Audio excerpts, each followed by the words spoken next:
And we're back. Thank you guys. Thank you guys. I appreciate a lot of love in the last one. Right now, we're doing episode 6 of X-Men 97, the baddest show on the planet. Listen, if you grew up in the 90s and just seeing your favorite show come back, and then it's so much better than it used to, it's so much better. My heart is like 6 sizes too big right now. I kind of feel like the Tin Man from the Wizard of Oz. It's going off so well. But here we are, episode 6. After last week's traumatizing episode, we needed this one. We definitely needed this one.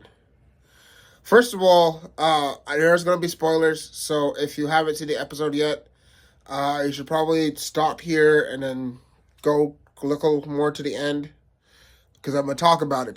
You know what I mean? So don't get upset. Also, if anybody wants some merch, still got hats, let me know. Back to the review. So we start off this episode in space. I did not know that I was going. We had a whole war scene between the Shi'ar and the Kree. I love that, now, because Marvel is more confident, and because I remember in the cartoon they would feature different things, and unless you read all the comics, you had no idea who these things were. Now that we are all very much aware of the different alien races and more Marvel lore, we can recognize that the Shi'ar are at war with the Kree right now, which is a really cool thing. There was a couple really cool cameos in there. If you know things, Vulcan's in that motherfucker. Hey, if you know who Vulcan is, I'm not going to say too much, but if you don't know, you know what I'm saying? There's a lot of Summers family members all around the universe, so it's pretty crazy. He was featured in there. But, bigger note, for everybody who forgot, Professor X isn't dead.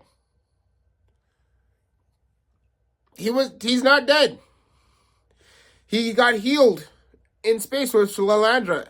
Everybody on Earth think he dead, but he's not dead. That was, so I forgot. I was like, oh right, he didn't die. He just went to space. Everybody thinks he's dead though, so that's gonna be a problem to have to figure out when he gets back. But, yeah. So him and Leandra are trying to get married. Nobody trusts him because he's a Terran, and he's worse than a Terran. He's a mutant. Sorry, the way that they the way that they do the whole how everybody looks down on mutants thing as a black person, I just feel like y'all just hitting the nail on the head. Every time it's damn, we can't even get a break in space. Not even in space. They can't even just let us live. It's kind of crazy. So he's dealing with all that, but we get back to the whole point of the episode, which is Storm. Storm is fighting the adversary, but is having the adversary seems to be not only just a mythical creature, but also it also feels like some kind of manifestation of self-doubt and depression and self-hatred that Storm's going through, right? And I appreciate the metaphor for all those mental health issues, especially when you're going through such a tremendous loss. For her, her powers, and for other people, it could be losing family members or jobs or your sense of importance. So I appreciated that. Also, shout out my man Forge being Doctor Strange for a little bit. This man did a whole spell and sucked this thing into another dimension. I forgot Forge knew that. Listen, Forge. When they do X-Men and for real, you have to do Forge having magic and machines at the same time, because that scene was badass. So, during this whole process, Forge and Storm have to go and try and get this certain plant to save Forge because he's dying because he got poisoned by the adversary. Which forces Storm to have to confront her fear of claustrophobia, which, if you know in the comics and the TV show from previously, it's her biggest thing. Right? They even had a dream sequence in there where she was being tortured by the adversary in there. My best part of the episode is when Storm realizes who she is inside and fights her way through that cave climbing up, and then like understands who she stops giving up on herself and starts fight and breaks her mental blocks and becomes fucking Storm again in the classic costume. Hey yo, honestly, that shit. You know what that felt like? It felt like if you ever seen Man of Steel, when like Superman finally learns how to fly, and he just launches in the air, and that he flies all over the world. Like that is that feeling. That's how that felt, right? Felt for Storm. I felt so excited when I saw that. It was dope as shit. I loved every second of that. The explosion to the top of the mountain, seeing her come back to her true power. Listen, the Omega is back. Everything Storm has done this season, even when she didn't have her powers, has been freaking epic. So y'all really leading this up for that, and I appreciate that. I appreciate that. Now,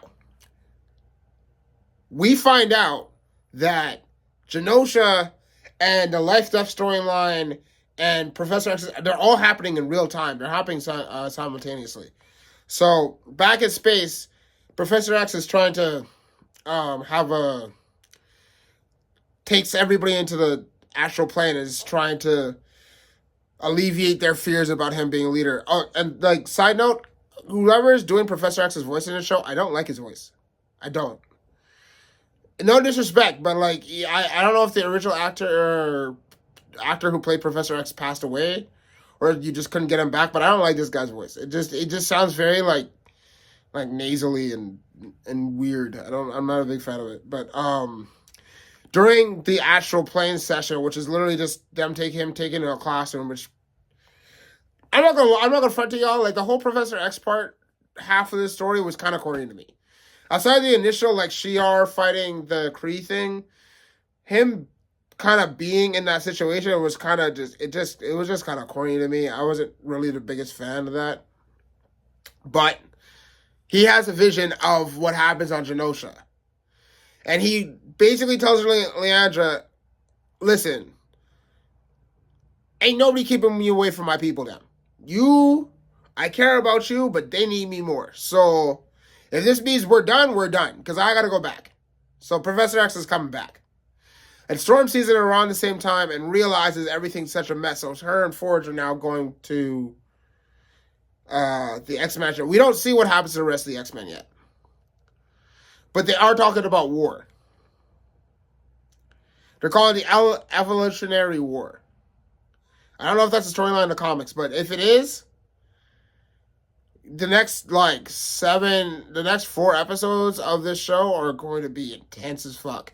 They need to give us this break episode. If you didn't like this episode, I can understand it, but we needed this, because I think the next 4 episodes are going to be so fucking hard.